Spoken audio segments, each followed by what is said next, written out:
ஸ்ரீ ஆன்மீக பேரொளி வலையொலியை தொடர்ச்சியாக காணுகின்ற அடியார் பெருமக்களுக்கும் ஆன்மீக அன்பர்களுக்கும் என் பணிவான வணக்கங்களை தெரிவித்து கொண்டு நாம் தொடர்ச்சியாக திருமந்திரத்தை பார்த்து கொண்டிருக்கிறோம்.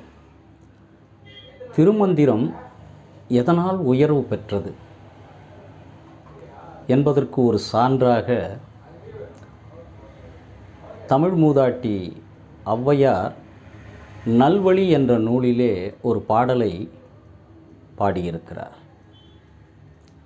தேவர் குறளும் திருநான் மறைமுடிவும் மூவர் தமிழும் முனிமொழியும் கோவை திருவாசகமும் திருமூலர் சொல்லும் ஒரு வாசகம் என்று உணர் என்ற ஒரு பாடலை கொடுத்திருக்கிறார். இந்த பாடலுக்கான பொருள் தேவர் குறளும். தேவர் குறள் என்று சொன்னால் உலக பொதுமறையை தந்த நம்முடைய திருவள்ளுவர் எழுதிய அந்த திருக்குறள், அதுதான் தேவர் குறள் என்று ஔவையார் சுட்டி காட்டுகிறார். தேவர் குறளும் திருநான் மறைமுடிவும், 4 மறைகள் என்று சொல்லப்படுகின்ற வடமொழி வேத நூல்களாலான ரிக், யசூர், சாம, அதர்வணம் என்று 4 வேத நூல்களை குறிப்பிடுவார்கள். ஆனால் தமிழ் சார்ந்தோர் வேதம் என்று சொல்லப்படுவது அறம், பொருள், இன்பம், வீடு, இவை 4னைத்தான் தமிழர்கள் வேதமாக கொண்டிருக்கிறார்கள். அறத்தோடு வாழ்வது, அறத்தால் வருகின்ற பொருளை ஈட்டுவது, பொருளினால் பெற்ற பிறகு அந்த பொருள் மூலமாக அடுத்தவருக்கு கொடுத்து இன்பம் காண்பது, அந்த இன்பத்தின் மூலமாக இந்த உலகியல் பற்றுகளிலிருந்து விடுபட்டு வீடு பேற்றினை அடைவது, இவற்றையெல்லாம் நம்முடைய திருமந்திரத்திலே கூறப்பட்டு இருக்கிறது. மற்றும் 12 திருமுறைகளுக்குள்ளவும் இந்த அறம், பொருள், இன்பம், வீடு பற்றிய குறிப்புகள் உள்ளன. திருநான் மறைமுடிவும் மூவர் தமிழும். மூவர் தமிழ் என்று சொன்னால் தேவாரம். அந்த தேவாரத்தை பாடிய மூவர் திருஞான சம்பந்தர், திருநாவுக்கரசர், சுந்தரர். இதிலே திருநாவுக்கரசர் பாடியதுதான் ஆரம்ப காலத்திலே தேவாரம் என்று சொல்லப்பட்டது. திருஞான சம்பந்தர் பாடியது திருக்கடைக்காப்பு என்று பெயர். சுந்தரர் பாடியது திருப்பாட்டி என்று பெயர். இப்படி தனித்தனியாக பெயர்களோடு இல்லாமல் நம் முன்னோர்கள் என்ன செய்தார்கள்? சைவ பெருமக்கள் இவர்கள் மூவர்கள் பாடிய அந்த பாடலை ஒருங்கிணைத்து தேவாரம் என்று திருநாவுக்கரசர் சூட்டிய பெயரையே சூட்டி மகிழ்ந்தார்கள். அந்த மூவர் தமிழும் முனிமொழியும். முனிமொழி என்று சொன்னால், முனி என்று நாம் பொதுவாக சொல்கின்ற பொழுது அகத்தியரை சொல்வோம். அவருக்கு இன்னொரு பெயர் குருமுனி என்று பெயர். அவர் மொழிந்ததையும் அடுத்ததாக கோவை திருவாசகமும். கோவை என்பது திருக்கோவையார், வாசகம் என்ற சொல் மாணிக்க வாசகர் பாடிய திருவாசகம். திருவாசகத்திற்கு உருகார், ஒரு வாசகத்திற்கும் உருகார் என்று சொல்வார்கள். அந்த கோவை திருவாசகமும் திருமூலர் சொல்லும் ஒரு வாசகம் என்று உணர் என்பது இந்த பாடல். நீங்கள் திருமந்திரத்தை மட்டுமே படித்தாலே திருக்குறளை படித்ததற்குரிய பலன் கிடைக்கும். மூவர் பாடிய தேவாரத்தின் பிழிந்த சாறுதான் திருமந்திரம். நம்முடைய மாணிக்க வாசகர் பாடிய திருவாசகத்தினுடைய பொருள் அத்தனையும் திருமந்திரத்திற்குள் அடக்கமாக இருக்கிறது. இப்படியாக நீங்கள் பல நூட்களை படித்த ஒரு பலன், ஒரு செறிவார்ந்த அறிவு என்பது ஒரு நூலாக இருக்கக்கூடிய திருமந்திரத்தை படித்தாலே 3000 பாடல்களை கொண்ட இந்த திருமந்திரம் மூலன் உரை செய்த 3000 தமிழ் என்று சொல்வார்கள். இந்த 3000 பாடல்களை கொண்ட இந்த திருமந்திரத்தை படித்தாலே இத்தனை நூல்களை படித்ததற்குரிய பலன் இந்த ஒரு நூலிலே கிடைக்கும் என்று ஔவையார் நல்வழி என்ற நூலிலே குறிப்பிட்டு சொல்கிறார்.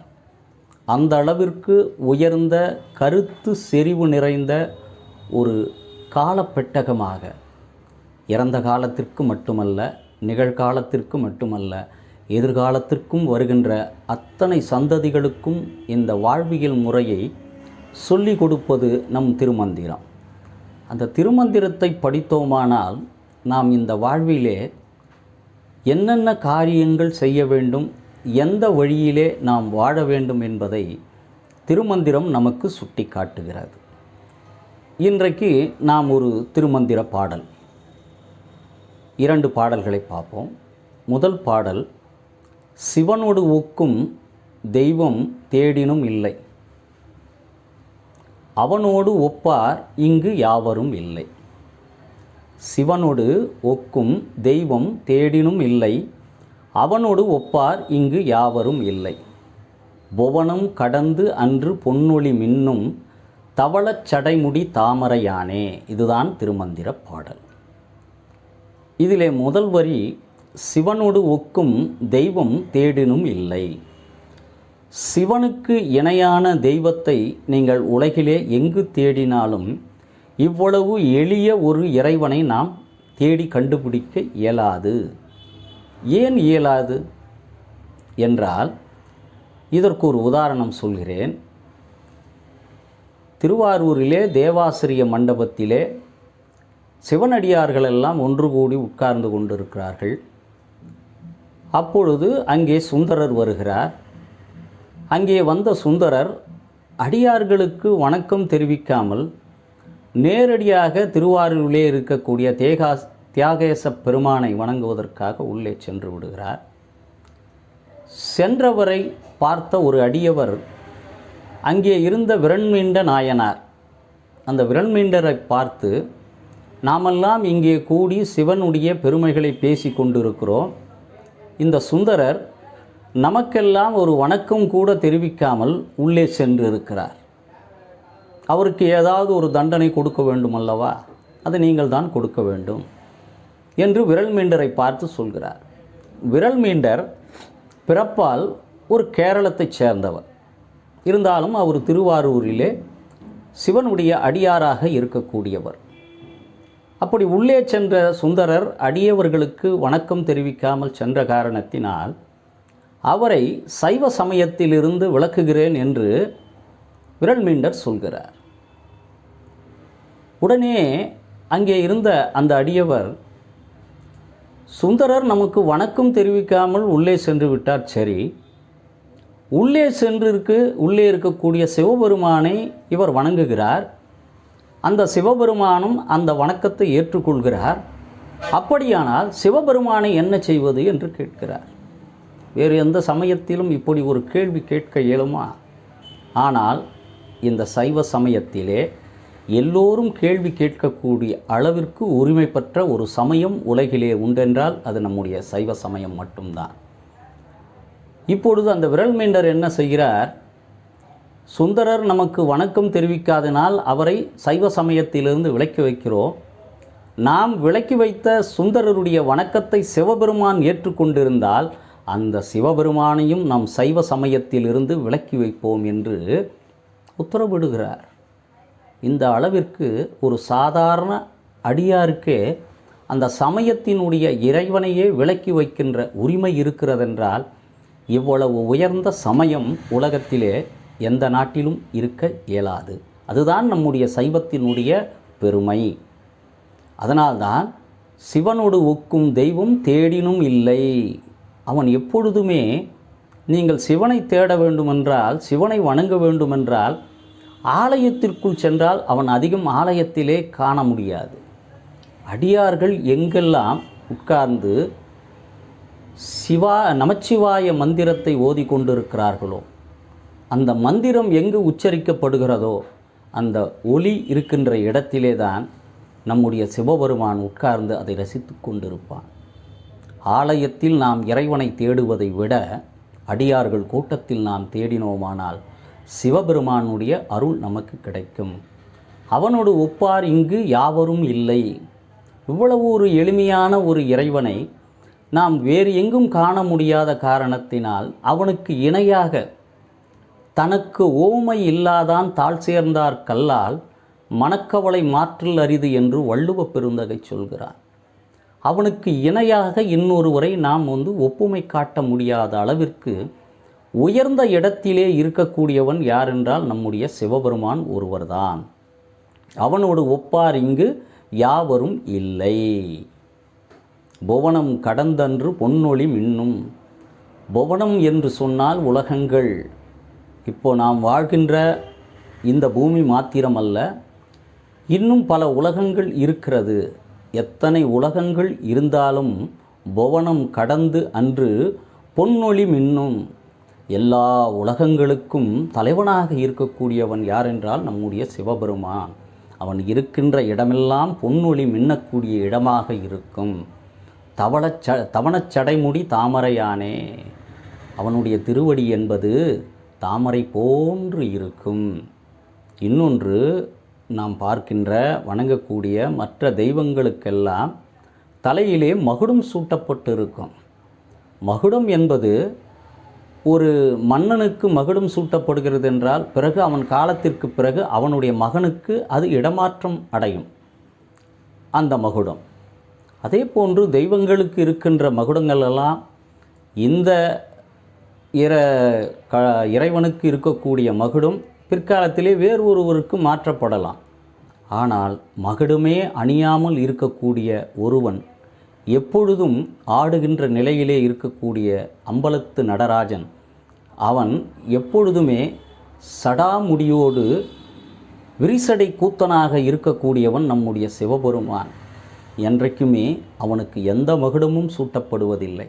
காரணம், அவனுடைய ஆட்டம் ஒரு நிமிடம் ஒரு நாள் நின்று போனாலே இந்த உலக உயிர்கள் அனைத்துமே அழிந்து போய்விடும், உலகத்தின் இயக்கமே நின்று போய்விடும் என்ற காரணத்தினால்தான் தில்லையிலே அவன் ஆடுகின்ற கோலத்திலே நடராஜ பெருமானாக வீற்றிருக்கிறான். தவளச் சடைமுடி தாமரையானே என்பது திருமந்திரத்தினுடைய அந்த பாடலினுடைய கடைசி வரி. மொத்த பொருள் எதுவென்றால், சிவனோடு ஒக்கும் தெய்வம் தேடினும் இல்லை, அவனோடு ஒப்பார் இங்கு யாவரும் இல்லை. நீங்கள் எந்த வழிபாட்டு முறைகளை தேர்ந்தெடுத்து கொண்டாலும், இறைவனை என்று நீங்கள் யாரை வணங்கினாலும் அவை அனைத்துமே எங்கள் சிவமாக இருக்கக்கூடிய அந்த சிவபெருமான் ஒருவரைத்தான் வந்து அடையும். இன்னொரு பாடல், திருமந்திரத்திலே இன்னொரு பாடல். பின்னை என்னே பிறவி பெறுவது, முன்னை நன்றாக முயல்தவம் செய்கிலர், என்னை நன்றாக இறைவன் படைத்தனன், தன்னை நன்றாக தமிழ் செய்யுமாறே.